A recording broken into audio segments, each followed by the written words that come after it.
frankly, all of us were shocked that we were getting this kind of response because it's a critical part of the software vendor MSP relationship. Meanwhile, all of those employees can't work. Right. Or they're using a paper process, which is much harder to defend. And so we're talking millions of dollars a day are getting racked up to do this. For sure. When a threat actor manages to lock out administrator access and effectively hamstring your ability to operate, the support of an MSP can often mean the difference between losing thousands or millions of dollars. Why then would this particular vendor avoid the support of an MSP for days after the attack? Often the tools of cybercrime are highly sophisticated and technical. However, this threat actor used a much less sophisticated, although just as effective tool: the vendor's own ignorance and fear. Today, Andy has invited Patrick Kinsella and Armon Aghaie to the Cybercrime Lab. Patrick is the managing director at OnePath, and Armon is OnePath's head of sales. They're here to share a unique case in which they found themselves not only trying to counter a cyber attack, but also having to defend themselves from a vendor who thought they were the threat actor. How did that, you first get word that something funny was going on? We were actually two of the first people to be informed about this one. It started, if I recall correctly, on a Friday morning. The company that was affected is in the staffing space. You're providing employees to third-party firms to perform services for them. And the employees that they provide are all given mobile devices, which are managed by a very, very common, very well-regarded mobile device management platform. And an individual logged in and deleted all of the profiles and effectively locked all of these mobile devices out. And just to put things in perspective, this is how hundreds of employees would clock in and clock out to get paid and to allow this company to bill their clients for hours worked. Wow. Yeah. So basically it's sort of like people are showing up and they can't even start working because they can't clock in and they can't clock out, right? And there's a backup paper process. I mean, this is a relatively mature organization, so they had some business continuity plans in place, but highly disruptive. I mean, imagine it's between 400 and 500 employees all having to keep paper notes of where they were working, what times they were starting, when they were taking breaks, et cetera. And then the trackability of that from the standpoint of labor laws and how many hours you're working. Different states have different laws around tracking overtime, et cetera. Right. Wow. Okay. So not a fun Friday. So the thing's not working. And then how do you sort of start to get a sense of why it's not working and what's gone wrong? Like, what's that process? So we attempted to log into the portal to manage these mobile device management licenses. And upon trying to log in, we realized our credentials weren't working. And we reached out to the vendor and initially got a surprising amount of pushback. Even though these licenses were purchased through us as a reseller of this vendor, the vendor took a very laissez-faire approach to saying, well, there's no way we don't know that you guys didn't make the change. So why don't you look in your own records? For context on that, as an MSP, it's very, very common for vendors to treat us as their client and for us to be the end user as it relates to everything related to their software. So portal access, admin access, everything, because as far as our clients are concerned, we own everything. We're the responsible party. So whatever vendor it might be, they don't see that in most cases. They're seeing OnePath. And so it's rare. I mean, this was, frankly, all of us were shocked that we were getting this kind of response because it's a critical part of the software vendor MSP relationship that we be the authoritative source for almost anything. Right. Now, this was a case where the client also had administrative rights, which is common. They had their own IT staff. That's very common. The managed service provider will have administrative rights, and some IT staff members that the client will have administrative rights. So through some research, we finally get to the point where we realize what had actually happened, which was that some bad actor had shifted administrative rights away from all of those known accounts, both the ones belonging to the client and the ones belonging to to us as their provider and created an administrator account, which was effectively an insulting, derogatory term towards us and the client. Can we say that one? That's pretty funny, actually. All right, go for it. onepathsucks@gmail.com. There you go. Yeah. Wow. So, and this is why this is relevant. So it's onepathsucks@gmail.com. The mobile device management vendor, as we go through this process, as we're telling the story, keep in mind that the administrator account for a corporate mobile device management platform affecting a multi-$100 million company has been set to onepathsucks@gmail.com. So keep that in the back of your mind. Yeah. So not particularly subtle Correct. on the Gmail account, right? Like, talk about how you thought through those different priorities, right? Because there's sort of a forensic and investigatory process, figuring out what went wrong, but at the same time, there's, a desire just to kind of resolve the situation and get the business back and operating. You do two things in this type of scenario. One, the absolute priority is assess what's the current state of the situation and figure out the game plan to get the client back up and running. That's number one. And in the background, you're doing very light forensics. And what I mean by that is you're doing any of the forensic analysis that will help you achieve the first mission, right? But at the end of the process, you're going to do a full forensics. And so part of the forensics we are doing is figuring out if this is a OnePath employee that had access, that maybe a former OnePath employee, whatever it might have been. Fortunately, we have certain things in place to protect from that type of scenario occurring. And fortunately, those processes were followed in this case. So it wasn't a OnePath employee. But when you think about that email address, it was the beginning of us trying to assess, okay, what was the cause? What was the root cause? How did this happen? Because if we can figure that out quickly, then likely we can recover on behalf of the client for what's going on.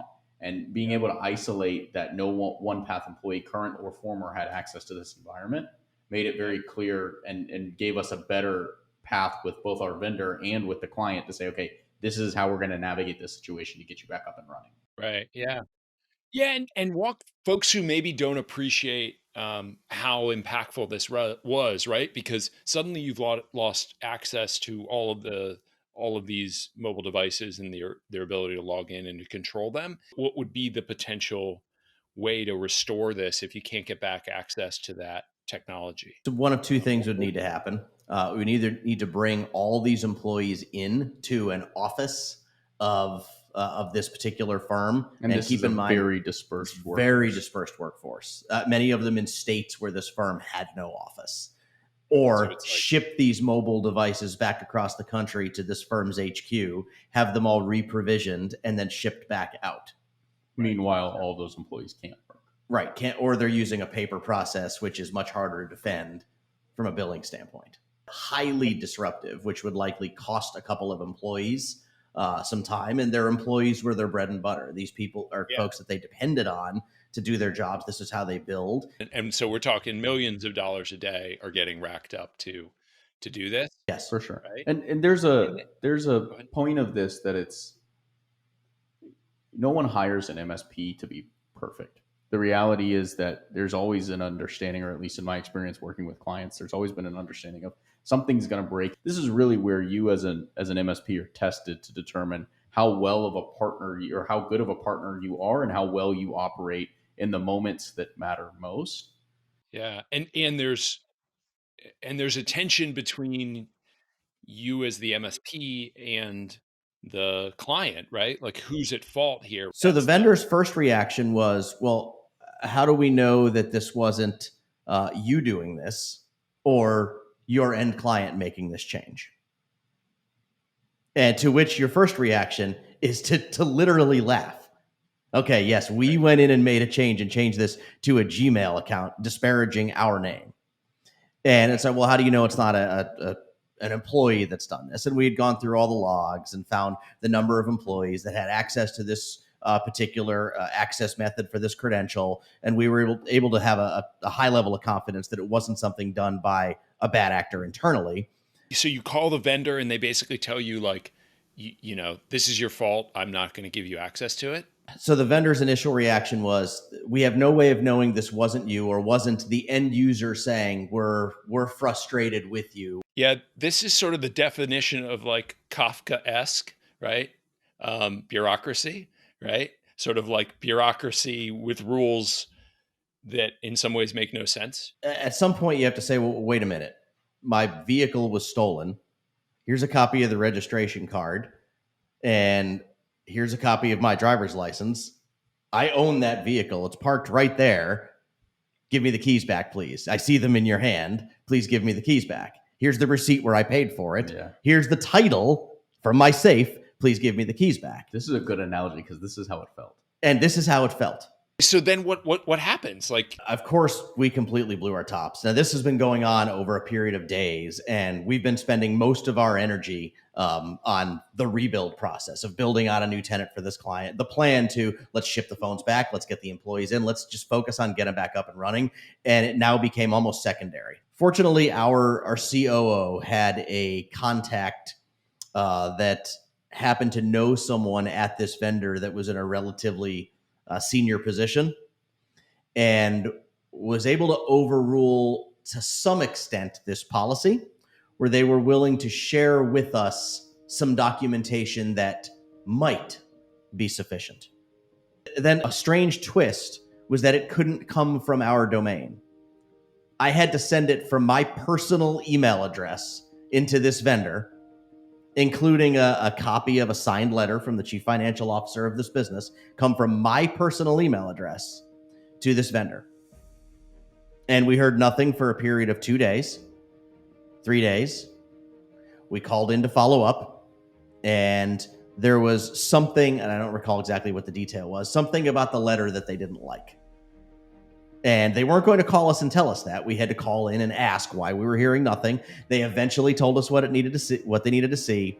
We were able to obtain some emails out of our archive from 3 years earlier when we initially created the tenant. And once we got that to them, they reset the account for us. We now believe, and this is a fair point to share this, there were 2 employees of this firm that about a year prior, we had identified through some of our monitoring tools had gained illicit access to the email inbox of the CEO and had been spying on the CEO's emails and sharing them around the company. And we presented this evidence based on that discovery to the CEO and CFO, and these 2 employees were terminated. And there were threatening communications made from personal contacts from these employees following that termination to our firm over the period of a few months. It's highly likely it was one of these individuals that did that. They were disgruntled because essentially you had basically caught them spying and then proceeded to help get them fired. Right? Correct. They were extraordinarily hostile towards us and made that very clear. They still had access to some things that they hadn't been offboarded necessarily from all of the systems effectively. Was that kind of that's why they could still get back into this? So it's likely that they either retained access or they had a copy of administrative password that had not changed and did not require multi-factor authentication. And that's actually a really important point. We do know that there was an administrative password that hadn't been changed in substantial amount of time that was used on the client side, right? And so from our perspective, you think about this from the MSP perspective, this resulted in a massive change on our side in which we implemented a forced password policy for all of our clients, regardless of whether or not it's our access that's being restricted. We're going to elevate the competencies of the IT department, right? We need to elevate who you are, how you act, because us being involved should mean that we collectively are a better IT organization. And we consider ourselves to be more of a partner.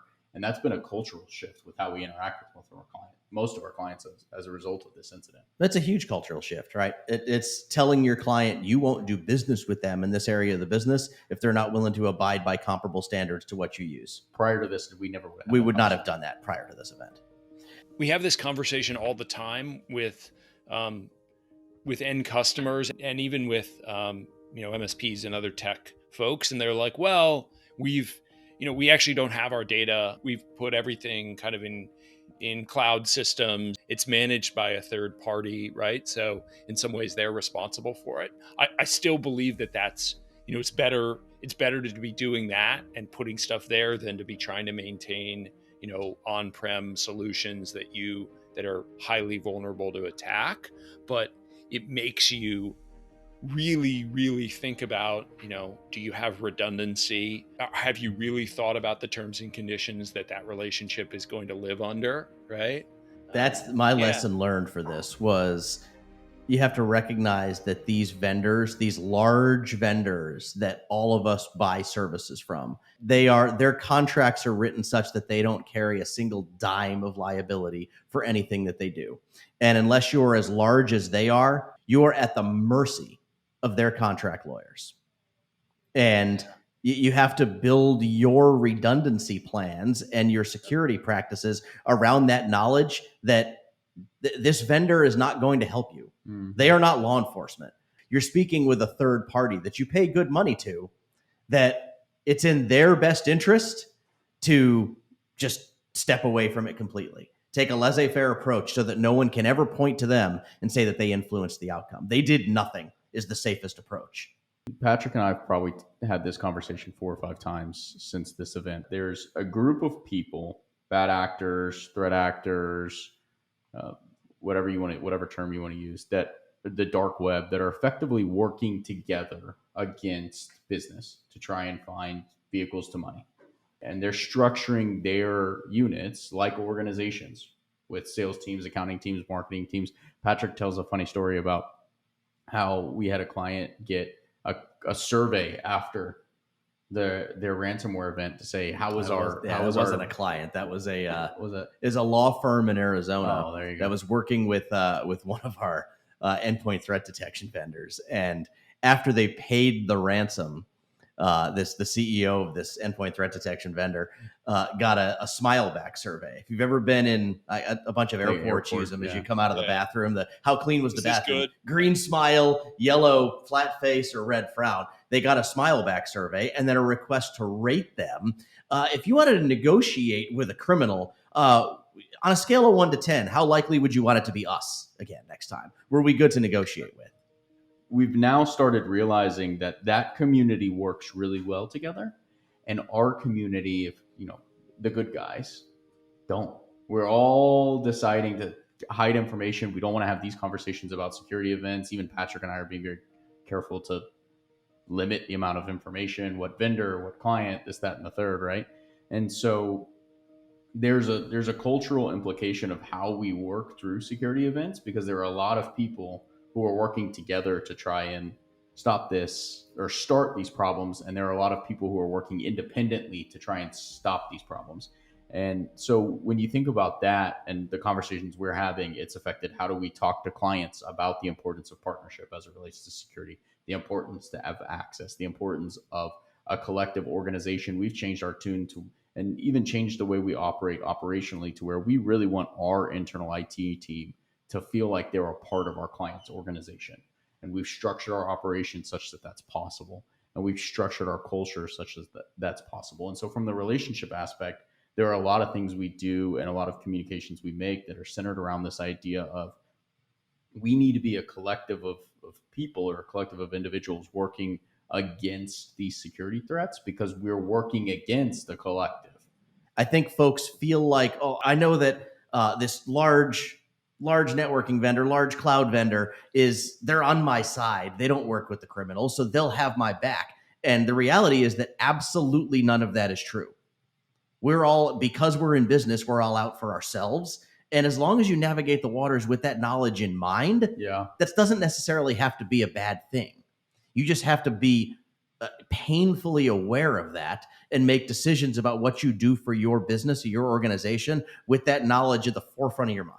And incredibly diligent about making decisions. Right. Be decisive, make decisions, understand that these investments are a requirement, and that diligence is really the key word there. Be diligent in the decisions that you make around your security posture, your security policy. Prioritize those things, because to Patrick's point, you're on an island. Yeah, and I think details matter, right? For sure. And the relationships matter too, right? And having those conversations and reading what are the contracts that are there and understanding them. It sounded like this organization had at least done some, and likely with your help, some thinking about how would we operate should this technology be not working, right? We have a paper process, we have redundancy. So often the conversation is around security and how do we lock down these processes, and how do we make it harder for someone to disrupt them, right? Which is absolutely important, but also an appreciation that things will break. And so have you put in redundancy around particularly those core processes? And have you thought about particularly the interrelatedness of a lot of these systems? And are there single points of failure? Is there, and how do you remove them, build redundancies, particularly at those super vulnerable places? And often, not necessarily be reliant on a single vendor, and fully trust the crown jewels of your business with them, right? You've got to arm yourself and prepare for the unexpected. Thank you for listening to this episode of the Cyber Crime Lab, brought to you by DataStream Insurance. When the worst happens, you're going to want the best financial, legal, and technical support to get you back up and running again. With cyber insurance from DataStream, we find the most comprehensive insurance coverage on the market alongside critical post-incident customer support. Go to datastreaminsurance.com today and see how we can help you secure your business data. That's datastreaminsurance.com. If you enjoyed today's episode, be sure to subscribe and give us a 5-star review. You'll find show notes and any resources mentioned at cybercrimelabpodcast.com. We hope you'll join us next episode. Until then, stay safe. More importantly, stay ready.